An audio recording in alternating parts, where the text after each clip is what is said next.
بیٹھ کر نماز پڑھنا ایک راز ہے جسے 80% لوگ نہیں جانتے۔ نبی کریم صلی اللہ علیہ وآلہ وسلم نے فرمایا، جو شخص بیٹھ کر نماز پڑھتا ہے اللہ تعالیٰ اس کے گھر میں یہ 3 چیزیں نازل فرماتا ہے۔ پہلی چیز، اس کے گھر میں غربت۔ ناظرین، کیا بیٹھ کر نماز پڑھنے سے گھر میں غربت آتی ہے؟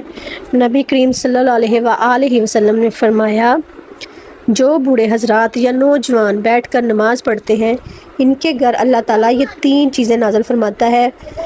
پیارے دوستو، پیارے مسلمان بہن بھائیوں، نماز دین اسلام کا سب سے اہم رکن ہے جو بندے کو براہ راست اللہ تعالیٰ سے جوڑتی ہے، لیکن بعض اوقات انسان بیماری، کمزوری یا کسی عذر کی وجہ سے کھڑے ہو کر نماز ادا کرنے سے قاصر ہوتا ہے۔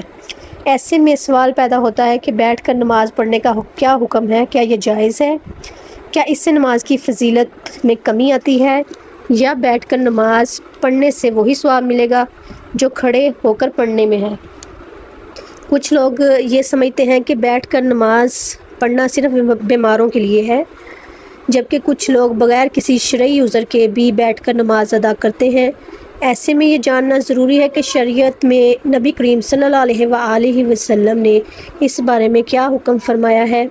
صحابہ کرام اور فقہ کا یہ موقف ہے کہ کسی حالت میں بیٹھ کر نماز پڑھنا جائز ہے، کب ناجائز ہو جاتا ہے۔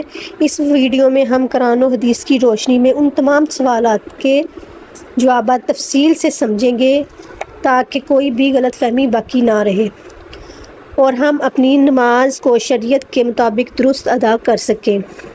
اگر آپ بھی بیٹھ کر نماز پڑھنے کے مسئلے سے متعلق مکمل رہنمائی چاہتے ہیں، یہ جاننا چاہتے ہیں کہ کن صورتوں میں بیٹھ کر نماز پڑھنا افضل اور کن حالات میں کھڑے ہو کر پڑھنی لازمی ہے، تو اس ویڈیو کو مکمل دیکھیں تاکہ آپ کو عبادت شریعت کے مطابق ہو اور آپ اس کے بارے میں مکمل آگاہی حاصل کر سکیں۔ ناظرین، ہم ایک ایسے دور میں جی رہے ہیں جہاں دین کی ظاہری عبادت کو تو ہم جانتے ہیں، لیکن باطنی اسرار اور روحانی اثرات سے غافل ہو چکے ہیں۔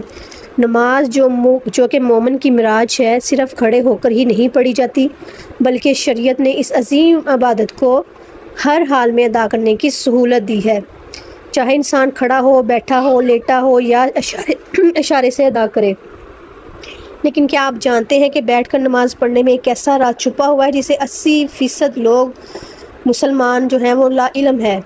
یہ کوئی عام بات نہیں ہے کہ نبی کریم صلی اللہ علیہ وآلہ وسلم نے خود اس طریقہ عبادت کو اختیار کیا اور اسے امت کے لیے بھی آسان بنا کر پیش کیا ہے۔ آپ صلی اللہ علیہ وآلہ وسلم کا یہ فرمان ہمیں حیران کر دیتا ہے کہ جو شخص بیٹھ کر نماز پڑھتا ہے اللہ تعالیٰ اس کے گھر میں یہ 3 چیزیں نازل فرماتا ہے۔ سوچئے ایک ایسا عمل جو بظاہر کمزور یا معذور افراد کے لیے رعایت کے طور پر دیا گیا ہو، اس میں اللہ تعالیٰ نے ایسی روحانی برکتیں چھپا رکھی ہوں جو عام آنکھ سے نظر نہیں آتی۔ یہ وہ نقطہ ہے کہ اس پر پوری تحریر کی بنیاد رکھی گئی ہے۔ آج ہم صرف نماز کے ظاہری پہلو پر بات کرتے ہیں، کتنی رکعت، کون سا وقت، کون سی دعا، لیکن نماز کا جو روحانی پہلو ہے جو کہ دل کو نرم کرتا ہے، آنکھوں کو نم کرتا ہے، جو رب سے تعلق کو مضبوط کرتا ہے، اس پر بات کرنے جیسا ہماری عادت سے نکل چکا ہے۔ بیٹھ کر نماز پڑھنا اسی روحانیت کی ایک چھپی ہوئی کنجی ہے۔ آج کے اس دور میں جہاں جسمانی کمزوری، بڑھاپا، بیماری یا دنیاوی مصروفیات کی وجہ سے بہت سے لوگ مکمل قیام کے ساتھ نماز ادا نہیں کر پاتے، ان کے لیے شریعت کی طرف سے یہ سہولت ایک رحمت ہے، مگر بہت کم لوگ جانتے ہیں کہ یہ سہولت صرف معذوروں کے لیے نہیں بلکہ اس کے پیچھے ایک خاص ربانی راز پوشیدہ ہے۔ اگر آپ ان لوگوں میں شامل ہیں جو کسی وجہ سے قیام نہیں کر سکتے، یا آپ کے کوئی عزیزوں میں کوئی ایسا ہے، تو یہ ویڈیو آپ کے دل کو سکون دے گی، اور اگر آپ صحت مند ہیں اور قیام کے قابل بھی، تب بھی آپ کے لیے یہ جان کر حیرت ہوگی۔ تو بیٹھ کر نماز پڑھنے والوں کے لیے اللہ تعالیٰ کی رحمت اس طرح خصوصی انداز میں ظاہر ہوتی ہے۔ ناظرین، ہماری آج کی ویڈیو صرف معلومات کا خزانہ نہیں بلکہ دلوں کو جھنجھوڑنے اور آنکھوں کو نم کرنے اور دل میں محبت الہی جگانے والا ایک تحفہ ہے۔ آئیے اس راز سے پردہ اٹھاتے ہیں اور بیٹھ کر نماز پڑھنے کی روحانی پہلو کو سمجھتے ہیں تاکہ ہم اس عمل کو عظمت کو پہچان سکیں، اس سے محبت کریں، اسے اپنائیں، اگر ضرورت ہو یا نہ ہو اسلام ایک ایسا دین ہے جو ہر انسان کی حالت، ضرورت اور مجبوری کو مد نظر رکھتا ہے۔ یہی وجہ ہے کہ عبادات میں نہ صرف روحانیت بلکہ سہولت کا پہلو بھی شامل کر دیا گیا ہے۔ نماز جیسی عظیم عبادت میں اللہ تعالیٰ نے اپنے بندوں کو مختلف حالات میں ادا کرنے کی اجازت دی ہے، کھڑے ہو کر، بیٹھ کر، لیٹ کر، حتیٰ کہ اشارے سے بھی۔ مگر جب بات بیٹھ کر نماز پڑھنے کی آتی ہے تو اکثر لوگ اسے صرف معذور اور ضعیف افراد کی ضرورت سمجھتے ہیں، حالانکہ حقیقت اس سے کہیں زیادہ گہری ہے۔ حضرت عائشہ رضی اللہ عنہا سے روایت ہے کہ رسول اکرم صلی اللہ علیہ وآلہ وسلم اپنی عمر کے آخری ایام میں اکثر بیٹھ کر نماز پڑھتے تھے۔ یہ حدیث اس بات کا واضح ثبوت ہے کہ بیٹھ کر نماز پڑھنا محض رعایت نہیں بلکہ ایک سنت عمل بھی ہے۔ جب نبی کریم صلی اللہ علیہ وآلہ وسلم نے خود اسے اختیار فرمایا تو اس میں یقیناً کوئی خاص روحانی راز اور حکمت ضرور پوشیدہ ہے۔ بعض علماء کے نزدیک بیٹھ کر نماز پڑھنے سے بندہ عاجزی، انکساری اور خشوع میں مزید اضافہ کرتا ہے، کیونکہ وہ خود کو اللہ کے سامنے کمزور اور محتاج پاتا ہے۔ یہ وہی حالت ہے جس میں بندے کا دل زیادہ نرم ہوتا ہے، آنکھیں جلدی بھیگتی ہیں اور زبان زیادہ اخلاص سے دعا کرتی ہے۔ یہی وجہ ہے کہ محض صوفیہ کرام اور اولیاء اللہ اپنی حالت صحت کے باوجود بھی بیٹھ کر نماز ادا کرتے تاکہ خشوع اور خضوع کا وہ درجہ حاصل ہو جس کی طلب حقیقی عبادت گزار کو ہوتی ہے۔ یہ روایت اہل ایمان کے لیے نہایت خوشخبری ہے کہ جو شخص اسی مجبوری، بیماری، کمزوری یا خشوع کی نیت سے بیٹھ کر نماز ادا کرتا ہے، اللہ تعالیٰ اس کے گھر کو 3 عظیم انعامات سے نوازتا ہے۔ صرف دعویٰ نہیں بلکہ نبی کریم صلی اللہ علیہ وآلہ وسلم کی مبارک زبان سے نکلا ہوا وہ فرمان ہے جس پر ہر مسلمان کو مکمل یقین ہونا چاہیے۔ نبی کریم صلی اللہ علیہ وآلہ وسلم نے فرمایا، جو شخص بیٹھ کر نماز پڑھتا ہے اللہ تعالیٰ اس کے گھر میں 3 چیزیں نازل فرماتا ہے۔ نمبر 1 غربت کو دور کر دیتا ہے، نمبر 2 بیماریوں کو دور کر دیتا ہے، نمبر 3 گھر میں سکون اور رحمت نازل ہوتی ہے۔ یہ الفاظ گو کہ سادہ ہیں مگر ان میں جو روحانی خزانہ چھپا ہوا ہے وہ بے حد قیمتی ہے۔ ان 3 انعامات پر غور کیا جائے تو اندازہ ہوتا ہے کہ یہ انسان کی زندگی کے لیے سب سے بڑے مسائل کا حل ہے۔ غربت نہ صرف مالی کمی کو کہتے ہیں بلکہ زندگی کی ہر تنگی، ہر محرومی اور ہر بیکار پن بھی در حقیقت غربت ہی کی مختلف صورتیں ہیں۔ جو شخص بیٹھ کر خشوع سے نماز ادا کرتا ہے اللہ تعالیٰ اس کے رزق میں برکت پیدا فرما دیتا ہے۔ یہ برکت صرف مال کی زیادتی ہی نہیں بلکہ اس کی حفاظت، کفایت اور پاکیزگی بھی ہوتی ہے۔ ایسے گھروں میں رزق کم ہو تب بھی برکت سے کافی ہوتا ہے اور کبھی بھی بھوک اور افلاس یا ذلت کی نوبت نہیں آتی۔ بعض لوگ جسمانی کمزوری یا دائمی بیماری کی حالت میں قیام نہیں کر سکتے۔ ان کے دل میں یہ خیال آتا ہے کہ شاید عبادت ناقص ہے یا اللہ کو کم پسند ہے، حالانکہ حقیقت اس کے بالکل برعکس ہے۔ بیٹھ کر نماز پڑھنا ایسے بندوں کے لیے اللہ کی رحمت ہے اور اس عبادت کے ذریعے اللہ تعالیٰ ان کے جسمانی اور روحانی امراض کو بھی دور فرما دیتا ہے۔ جس گھر میں ایسا بندہ ہو اس گھر پر بھی شفا کی تجلیات اترتی ہیں اور اہل خانہ کو بھی اس کی عبادت کا فائدہ پہنچتا ہے۔ آج کا انسان سب کچھ ہونے کے باوجود بے سکون، دنیاوی آسائشیں، دولت، شہرت، ہر چیز کے باوجود دل خالی ہے، لیکن جہاں بیٹھ کر نماز ادا کی جاتی ہے اللہ تعالیٰ وہاں سکون، رحمت اور محبت کے فرشتوں کو نازل فرماتا ہے۔ ایسے گھروں میں روحانی ماحول پیدا ہوتا ہے جہاں دلوں کو سکون ملتا ہے، بچے صالحہ بنتے ہیں اور زبانوں پر نرمی اور ذکر الہی جاری رہتا ہے۔ ان 3 نعمتوں کو محض الفاظ نہ سمجھے، یہ در حقیقت گھر کے دنیا و آخرت دونوں کی کامیابی کی بنیاد ہے۔ وہ گھر جہاں بیٹھ کر نماز پڑھی جاتی ہے وہ جنت کے سائے میں آ جاتا ہے۔ ناظرین، اللہ تعالیٰ نے نماز کو بندے کے لیے خاص عبادت اور اس کے ساتھ تعلق مضبوط کرنے کا ذریعہ بنایا ہے۔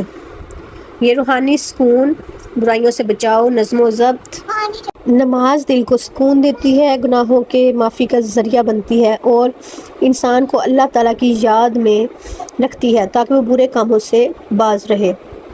نماز شکر گزاری کا بہترین طریقہ ہے کیونکہ اللہ تعالیٰ نے ہمیں بے شمار نعمتیں دی ہیں اور نماز کے ذریعے ہم اس کا شکر ادا کرتے ہیں۔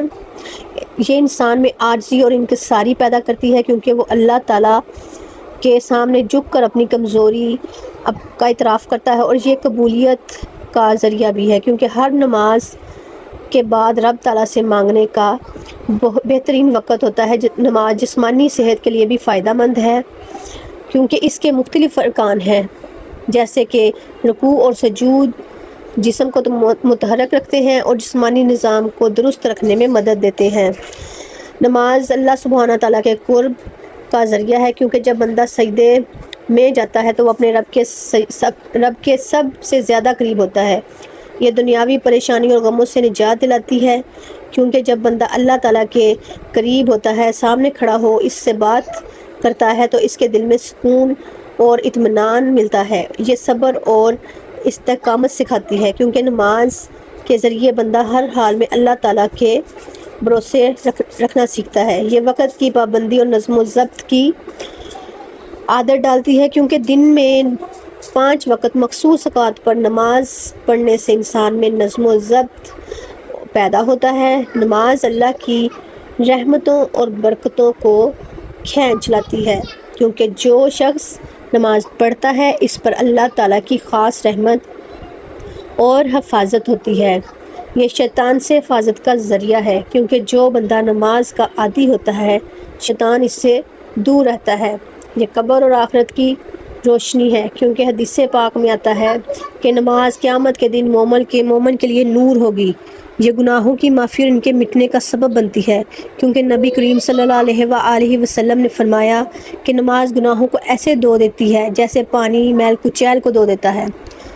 یہ مال و دولت کی برکت کا ذریعہ ہے، کیونکہ جو لوگ نماز کی پابندی کرتے ہیں اللہ تعالیٰ ان کے رزق میں اضافہ فرماتا ہے۔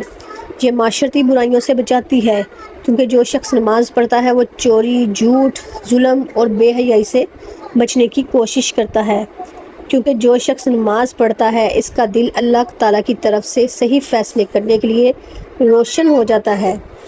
یہ غربت اور تنگ دستی سے نجات کا ذریعہ بنتی ہے، کیونکہ جو لوگ نماز قائم کرتے ہیں اللہ سبحانہ تعالیٰ ان کے رزق میں کشادگی فرماتا ہے۔ اللہ تعالیٰ کے عذاب سے حفاظت کا ذریعہ ہے، کیونکہ جو نماز کی پابندی کرتا ہے اللہ تعالیٰ اسے دنیا اور آخرت کے عذاب سے بچا لیتا ہے۔ یہ قبر کی وحشت اور اندھیرے سے نجات کا ذریعہ ہے، کیونکہ حدیث پاک میں آتا ہے کہ نماز قبر میں روشنی بن کر آتی ہے۔ یہ دل کی سختی کو ختم کر کے انسان کو نرم مزاج اور دوسروں کے ساتھ حسن و سلوک کرنے والا بناتی ہے۔ یہ تمام انبیاء علیہ السلام کی سنت اور تعلیمات کا خلاصہ ہے، کیونکہ ہر نبی نے اپنی امت کو نماز کی تاکید کی ہے۔ یہ اللہ تعالیٰ کے ساتھ محبت کو بڑھاتی ہے، کیونکہ جو شخص نماز میں اللہ تعالیٰ سے راز و نیاز کرتا ہے اس کا دل اللہ تعالیٰ کی محبت سے سرشار ہو جاتا ہے اور بڑھ جاتا ہے۔ یہ دنیا میں کامیابی اور آخرت میں جنت کے حصول کا بہترین ذریعہ ہے، کیونکہ اللہ تعالیٰ نے جنت کا ان لوگوں کے لیے وعدہ کیا ہے جو نماز کے پابند ہیں۔ نماز ایمان کی پہچان ہے، کیونکہ جو شخص اللہ تعالیٰ کے سامنے جھکتا ہے وہی سچا مومن ہے۔ یہ جہنم کی آگ سے ڈال ہے، کیونکہ جو نماز قائم کرتا ہے اللہ تعالیٰ اسے عذاب سے محفوظ رکھتا ہے۔ یہ زندگی کا نظم و ضبط ہے، کیونکہ 5 وقت نماز پڑھنے والا کبھی وقت ضائع نہیں کرتا، کیونکہ سب سے پہلے نماز کا حساب ہوگا۔ جو اس میں کامیاب ہو گیا اس کی آگے سب کچھ آسان ہو جائے گا۔ یہ شیطان کا توڑ ہے، کیونکہ جو نماز پڑھتا ہے شیطان اس سے دور بھاگتا ہے۔ یہ بندے اور رب العزت کے درمیان سب سے مضبوط رشتہ ہے، کیونکہ جب کوئی نماز میں کھڑا ہوتا ہے وہ براہ راست اللہ تعالیٰ سے بات کر رہا ہوتا ہے۔ آپ صلی اللہ علیہ وآلہ وسلم نے فرمایا قیامت کے دن سب سے پہلے نماز کا حساب لیا جائے گا۔ اگر نماز درست ہوئی تو باقی اعمال بھی درست ہوں گے، اگر نماز خراب ہوئی تو باقی اعمال بھی خراب ہوں گے۔ آپ صلی اللہ علیہ وآلہ وسلم نے فرمایا نماز جنت کی کنجی ہے۔ آپ صلی اللہ علیہ وآلہ وسلم نے فرمایا تمہارا کیا خیال ہے اگر تمہارے دروازے پر نہر ہو اور تم اس میں سے روزانہ 5 مرتبہ غسل کرو تو کیا تمہارے جسم پر کوئی میل باقی رہے گا؟ صحابہ کرام رضی اللہ عنہ نے عرض کیا بالکل نہیں۔ تو آپ صلی اللہ علیہ وآلہ وسلم نے فرمایا یہی حال 5 وقت کی نماز کا ہے۔ اللہ تعالیٰ ان کے ذریعے گناہوں کو مٹا دیتا ہے جیسے پانی میل کو بہا دیتا ہے۔ آپ صلی اللہ علیہ وسلم نے فرمایا بندہ اپنے رب کے سب سے قریب اس وقت ہوتا ہے جب وہ سجدے میں ہوتا ہے، لہٰذا اس وقت زیادہ دعا کیا کرو۔ آپ صلی اللہ علیہ وآلہ وسلم نے فرمایا ہمارا اور ان کفار کے درمیان جو چیز فرق پیدا کرتی ہے وہ صرف اور صرف نماز ہے۔ جس نے اسے چھوڑ دیا اس نے کفر کیا۔ آپ صلی اللہ علیہ وآلہ وسلم نے فرمایا جو شخص نماز کا اہتمام کرتا ہے اس کا دین مکمل ہے، جو نماز کو ضائع کرتا ہے اس کا دین ناقص ہے۔ آپ صلی اللہ علیہ وآلہ وسلم نے فرمایا جب انسان کو قبر میں رکھا جاتا ہے تو اس کے ساتھ اس کے نیک اعمال ہوتے ہیں، اگر وہ نمازی تھا تو نماز اس کی حفاظت کرتی ہے۔ آپ صلی اللہ علیہ وآلہ وسلم نے فرمایا اللہ تعالیٰ سے ڈرو اور نماز کو لازم پکڑو کیونکہ یہ دل کی سختی کو دور کرتی ہے۔ آپ صلی اللہ علیہ وآلہ وسلم نے فرمایا جو شخص وضو کرے اور اچھی طرح وضو کرے پھر 2 رکعت اس طرح پڑھے کہ اس میں کوئی دنیاوی خیال نہ آئے تو اس کے پچھلے تمام گناہ معاف کر دیے جاتے ہیں۔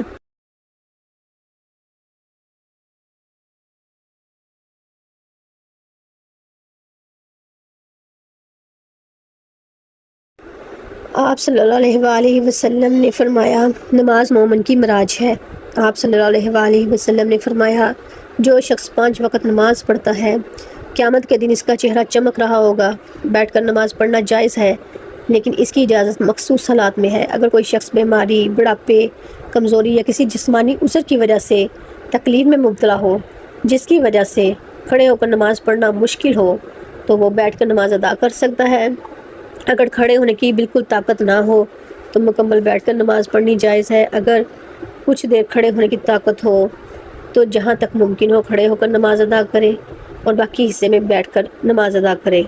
نفلی نماز بیٹھ کر پڑھنے میں کوئی حرج نہیں، چاہے جائز صحت مند ہی کیوں نہ ہو، لیکن کھڑے ہو کر پڑھنے کی نسبت ثواب آدھا ہوگا، اور اگر کھڑے ہونے میں شدید تکلیف ہو تو بیٹھ کر نماز پڑھنا جائز ہے۔ اگر ممکن ہو تو زمین پر آلتی پالتی مار کر بیٹھ کر اور رکوع سجود عام طریقے کے مطابق کریں۔ اگر سجدہ کرنے میں دشواری ہے تو رکوع اور سجدے کے لیے اشارے کریں۔ سجدہ رکوع سے زیادہ جھک کر کریں۔ زمین پر بیٹھنا مشکل ہو تو کرسی پر بیٹھ کر بھی نماز ادا ہو سکتی ہے، مگر سجدہ کرنے کے لیے سر کو نیچے جھکانا بہت ضروری ہے۔ اللہ تعالیٰ کا فرمان ہے ترجمہ پس اللہ سے ڈرو جتنا تم سے ہو سکے۔ رسول اکرم صلی اللہ علیہ وآلہ وسلم نے فرمایا نماز کھڑے ہو کر پڑھو، اگر طاقت نہ ہو تو بیٹھ کر، اگر یہ بھی ممکن نہ ہو تو پہلو کے بل لیٹ کر نماز پڑھو۔ بیٹھ کر نماز پڑھنا شرعی طور پر جائز ہے مگر صرف اس وقت جب واقعی معقول عذر ہو۔ بغیر کسی وجہ کے فرض نمازیں بیٹھ کر پڑھنا درست نہیں، لیکن نفلی نمازیں بیٹھ کر پڑھ سکتے ہیں چاہے صحت مند شخص ہی کیوں نہ ہو۔ دعا ہے کہ اللہ رب العزت ہم سب کو 5 وقت کی نماز ادا کرنے کی طاقت عطا کرے اور توفیق عطا فرمائے اور ہم سب کو صحت کاملہ عاجلہ عطا فرمائے، آمین ثم آمین۔ میری اللہ تعالیٰ سے دعا ہے کہ اللہ تعالیٰ میرا سنانا اور آپ کا سننا اپنی پاک بارگاہ الہی میں قبول و منظور فرمائے، جو مانگا مقدر فرمائے، جو نہیں مانگ سکے بن مانگے عطا فرمائے۔ اللہ تبارک و تعالیٰ نیکی کی بات کو سننے اور سمجھنے کی توفیق عطا فرمائے، آمین ثم آمین۔ اگر آپ کو آج کی ویڈیو اچھی لگی تو اسے لائک کیجیے گا اور شیئر کرنا مت بھولیے گا، اور کمنٹ سیکشن میں اپنی رائے کا اظہار ضرور کیا کریں۔ تب تک کے لیے اللہ حافظ۔